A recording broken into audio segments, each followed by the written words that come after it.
When I got the frantic call that my wife was being dragged, literally dragged, from her mother's wake by security, I thought I misheard.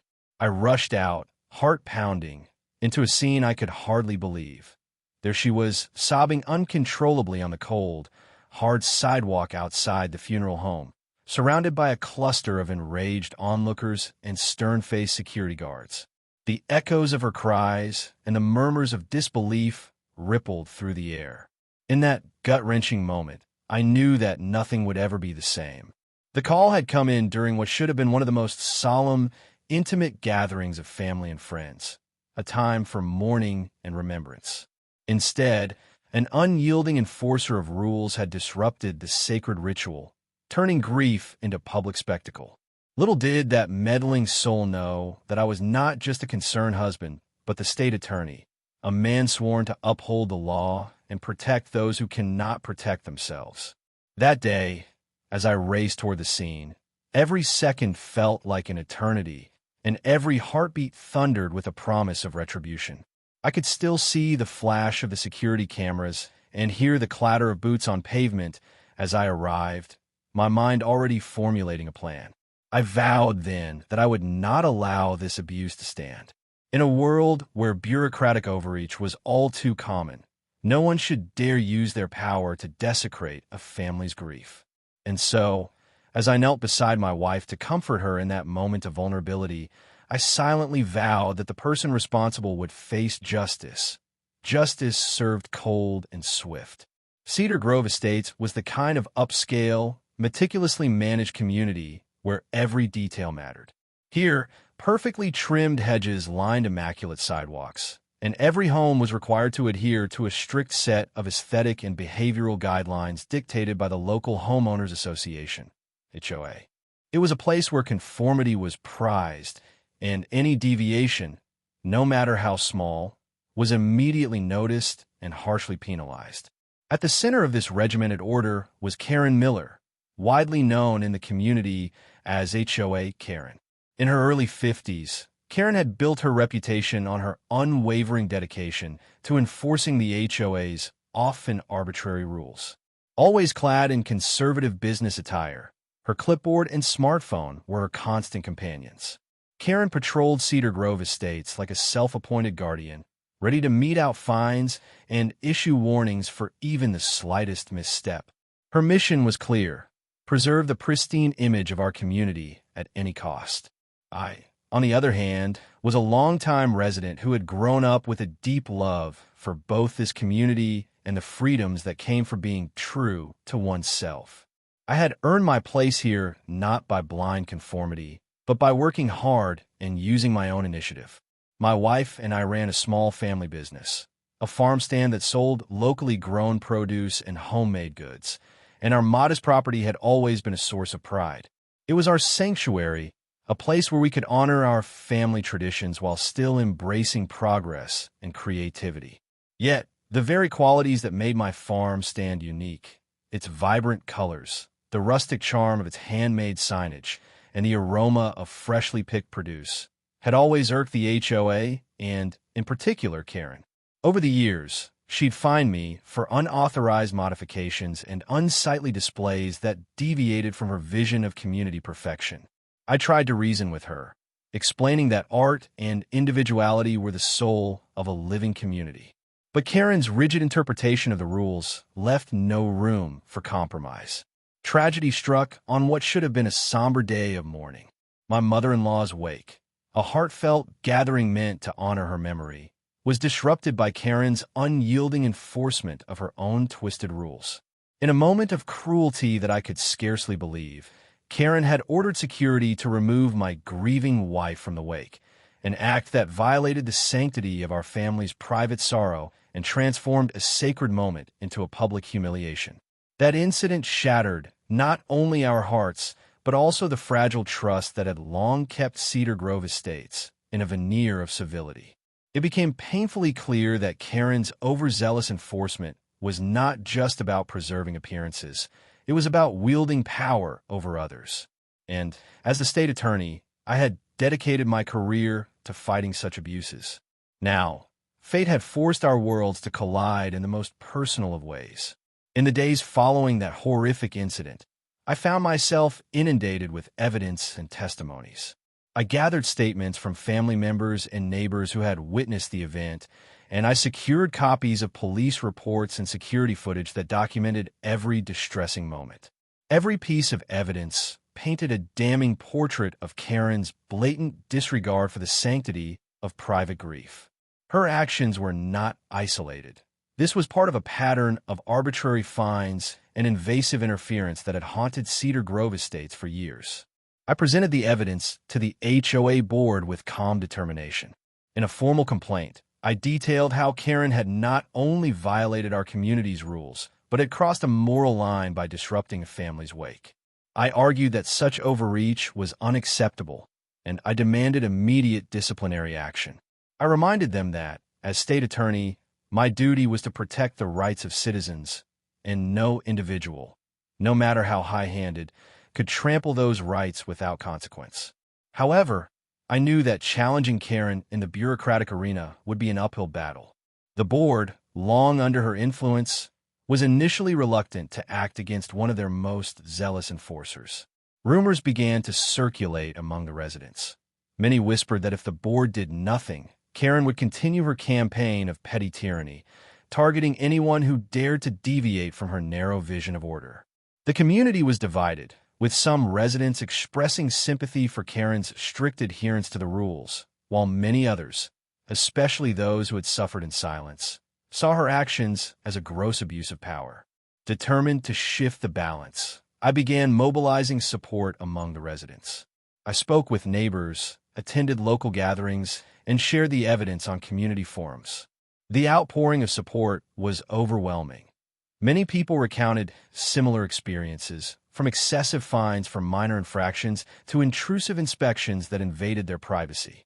The digital petition I launched soon gathered thousands of signatures, and hashtags like hashtag Justice for Families and hashtag No More Karen began trending locally. It was clear that the residents were ready to stand up against arbitrary rule enforcement and demand accountability from the HOA. As pressure mounted, I realized that symbolic gestures alone wouldn't be enough. I needed to send a message that Karen's behavior would no longer be tolerated. I began drafting a plan for a public confrontation that would force her to face the consequences of her actions. Every detail of the incident, her cold demeanor on the phone, the humiliating removal of my wife from a sacred family event, was documented meticulously. I prepared my legal brief, outlining not only the violations of our community's rules, but also the ethical and moral breaches that had occurred. This was not simply a dispute over fines. It was a battle for the soul of Cedar Grove Estates. The tension escalated as the day of the public hearing drew near. Neighbors, emboldened by the growing movement, began organizing meetings and sharing their own stories of harassment by the HOA. The media caught wind of the controversy, and local news outlets started covering the story with a mix of indignation and amusement. Headlines like "Tragic Wake Turns to Public Outcry" and "When Rules Go Too Far" appeared in the papers, galvanizing community support even further. In the midst of this turmoil, I received a call from a trusted friend in the district attorney's office, urging me to consider the broader implications of the incident. He warned that if Karen's behavior went unchecked, it could set a dangerous precedent not only for Cedar Grove Estates, but for communities across the state. That call reinforced my resolve. I would not let personal vendettas override the rights of the people. I began to prepare for the final showdown, gathering every shred of evidence, refining my arguments, and coordinating with supportive residents who were ready to testify at the public hearing. The atmosphere in Cedar Grove Estates was charged with anticipation. Every whispered conversation, every shared post online, and every supportive sign at community meetings underscored one truth: Karen's days of unchecked power were numbered. The stage was set for a dramatic escalation that would force the HOA board and, ultimately, the entire community to confront the abuse of power head-on. My personal battle had evolved into a movement, and I knew that the final hearing would be the turning point that would finally restore justice and dignity to our community. In the days leading up to the public hearing, the tension in Cedar Grove Estates reached a fever pitch. Social media became a battleground where residents shared videos, photos, and detailed accounts of their experiences with the HOA's arbitrary enforcement. Hashtags such as hashtag No More Karen, hashtag Justice for Families, and hashtag Stand Up for Rights trended locally, each post adding to the growing chorus of voices demanding accountability. The story of my wife being dragged out of her mother's wake had become a symbol of everything that was wrong with the HOA's overreach. A vivid example of how personal vendettas could wreak havoc on the most sacred moments of life. Local news crews were stationed outside homes and at community centers, interviewing residents who expressed their outrage and disbelief. I couldn't believe it when I heard my neighbor's wife was dragged from a wake, one reporter said on air, his voice trembling with emotion. This isn't just about following the rules. It's about human decency and the right to grieve in peace. The coverage added fuel to the movement, and soon even those who had previously remained silent found their voices. Inside the HOA board's chambers, the mood was somber and tense.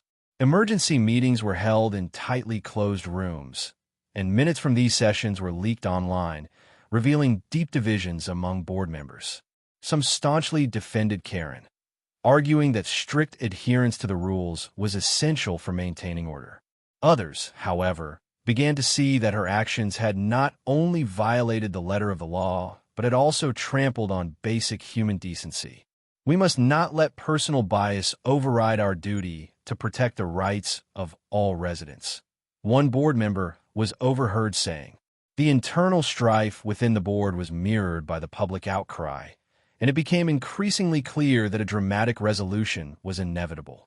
Every day, I continue to update my online community with new evidence. Additional security footage showing Karen's presence at multiple incidents, detailed logs of complaints, and heartfelt testimonials from those who had suffered similar abuses. The digital dossier I had assembled became the backbone of the movement, and as more residents signed the petition demanding reform, the pressure on the HOA board grew insurmountable. The final public hearing was scheduled for a crisp, clear morning, and anticipation spread like wildfire. Neighbors organized rallies and community forums, and even local civil rights organizations joined the cause. I attended several town hall meetings where impassioned speakers recounted their own experiences with the HOA's draconian measures and called for a re-examination of the entire system. "This is our community," one resident proclaimed, "and we have the right to grieve, to celebrate, and to live without fear of arbitrary punishment." The collective energy was palpable, a mixture of righteous anger and hopeful determination. As the hearing drew near, I felt the weight of responsibility on my shoulders. I spent countless hours preparing my testimony, reviewing every piece of evidence, and coordinating with fellow residents who had agreed to testify in support of our cause. I even met with a few legal experts to ensure that every argument was watertight, knowing that the outcome of this hearing would set a precedent far beyond our little community. On the eve of the hearing, I took one last look at the evidence. I rewatched the security footage that captured the horrifying moment when my wife was dragged away, the images etched in my mind as a reminder of why we were fighting. I gathered my digital files, my photos, and every shred of documentation, and I felt a surge of determination. Tomorrow, the truth would be laid bare for all to see, and the oppressive reign of HOA Karen would finally be challenged. The tension in Cedar Grove Estates was now at its peak. Every shared post, every hashtag, and every whispered conversation reinforced one undeniable fact. Our community would no longer tolerate the arbitrary, unyielding enforcement of personal vendettas. The stage was set for a showdown that would force the HOA board to either defend their outdated policies or embrace a future where every resident's rights were respected. The decisive moment arrived on a crisp, clear morning in a packed boardroom at the Cedar Grove Estates Community Center. The room was filled with HOA officials, local law enforcement representatives, community leaders, and a sea of resolute residents, each one there to witness the final public hearing that would determine the future of our community's enforcement policies. With a calm, yet unyielding presence, Councilwoman Rebecca Daniels stepped up to the podium. her eyes reflecting the collective resolve of a community that had suffered in silence for far too long.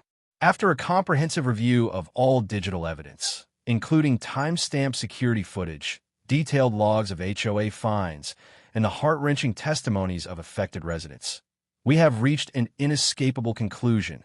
Councilwoman Daniels began, her voice firm and authoritative. It is abundantly clear that the actions taken by Mrs. Karen Miller, specifically her decision to have my wife forcibly removed from her mother's wake, were not only a gross abuse of power, but a blatant violation of our community's values. Such actions, driven by personal bias and unchecked authority, have no place in Cedar Grove Estates. A heavy silence fell over the room as Daniels continued. Effective immediately, the HOA board will rescind all sanctions and fines related to this incident, and a full disciplinary review of the practices that allowed such a breach of decency will be initiated. Furthermore, we will implement new guidelines to safeguard the rights and dignity of every resident in our community. Today's vote is not merely about reversing an unjust action. It is a resounding declaration that we will stand up for our basic human rights and our right to grieve in peace. Her words struck a powerful chord, and murmurs of approval rippled through the assembly. At that moment, a well-respected community advocate, known for his relentless defense of individual rights, rose to speak. "Today, we stand united," he declared, his voice echoing with passion. "No resident should ever be subjected to arbitrary punishment or have their grief turned into a public spectacle by an overzealous enforcer. Let this vote be the turning point, a clear signal that Cedar Grove Estates values compassion, justice, and the sanctity of private family moments above all else. We demand accountability, and we will not rest until every violation of our rights is rectified." His declaration was met with thunderous applause, uniting the room in a collective call for reform. Following his address, a senior officer from the local law enforcement provided a detailed report. A meticulously compiled dossier of all digital evidence, witness testimonies, and official documents that confirmed the routine nature of the wake and the inexcusable interference by the HOA security. The evidence was irrefutable. My wife's removal from her mother's wake was a direct result of Karen Miller's overzealous actions, and it had no basis in any legitimate community regulation. The Internal Affairs Panel had unanimously endorsed strict disciplinary measures, and the full report was scheduled for immediate public release to ensure complete transparency. Councilwoman Daniels concluded, "Let this resolution mark the dawn of a new era for Cedar Grove Estates, a community where every resident's rights are respected and where public authority is exercised with true integrity. Our vote today is a resounding declaration that we will protect our freedoms, honor our grief, and reject any form of arbitrary interference. Together, we stand for justice, accountability, and the inalienable right to live and mourn in dignity." Her final words, delivered with unwavering conviction, sealed the turning point in our battle for decency and property rights. In that defining moment, as every face in the boardroom shone with determination and hope, the balance of power shifted irrevocably. The overwhelming digital evidence and the unified voice of the community forced the HOA board to take decisive action, a turning point that would forever reshape the governance of Cedar Grove Estates. The days of arbitrary fines and personal vendettas were over, and a future built on respect for individual rights and compassion was finally within our grasp. In the weeks that followed the historic vote, Cedar Grove Estates underwent a profound transformation.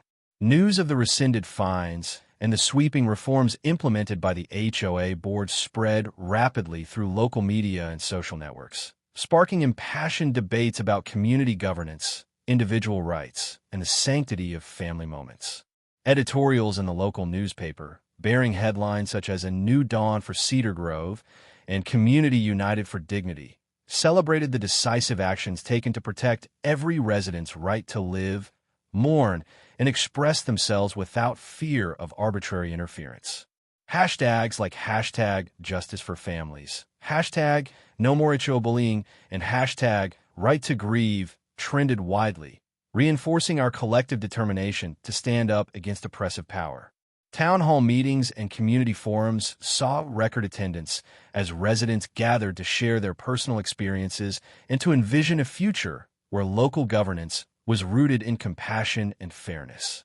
Neighbors, who had long endured the sting of intrusive fines and public humiliation, now spoke with newfound confidence about their right to live on their own terms.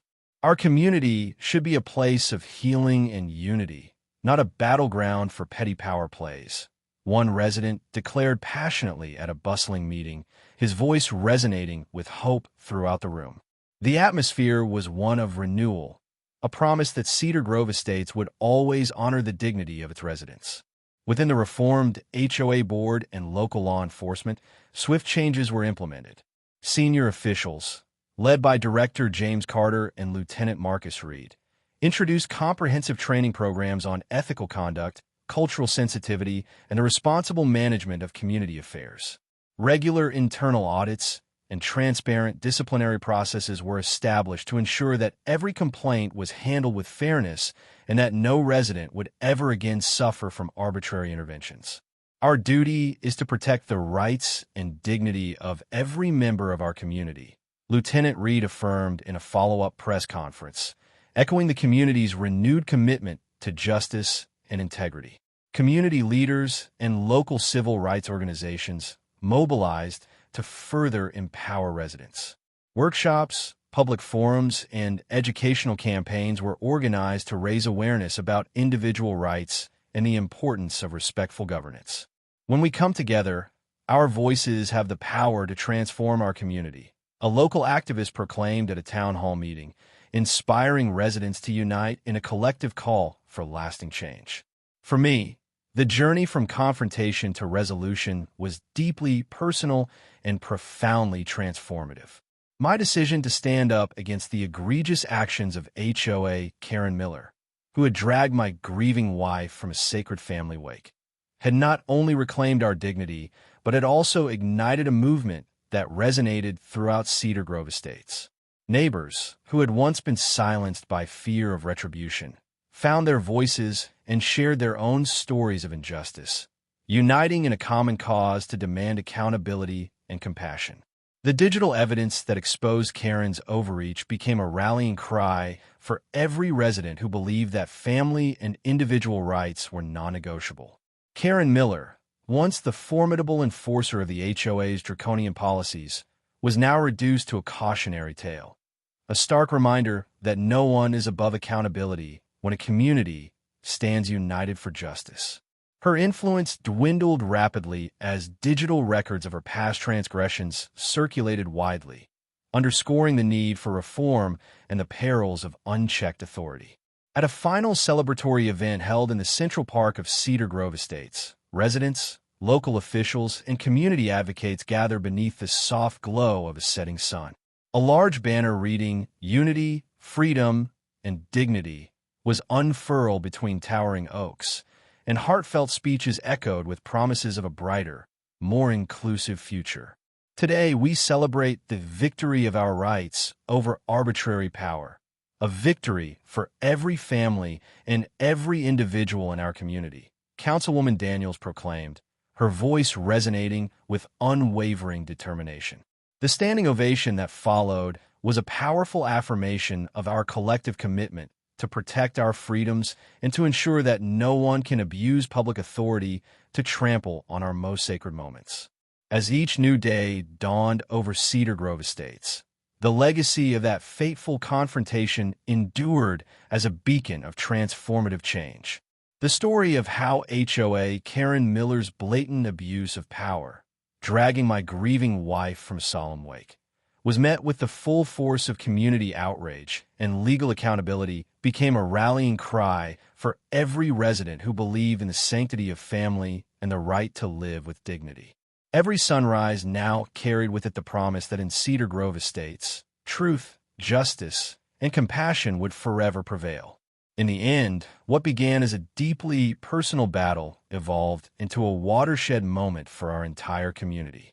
We emerged more united, more vigilant, and more determined to safeguard our rights and our humanity against any form of bureaucratic overreach. And as the sun rose each morning over our reclaimed neighborhood, it carried with it the promise that Cedar Grove Estates would forever be a place where family, dignity, and individual rights were cherished above all else.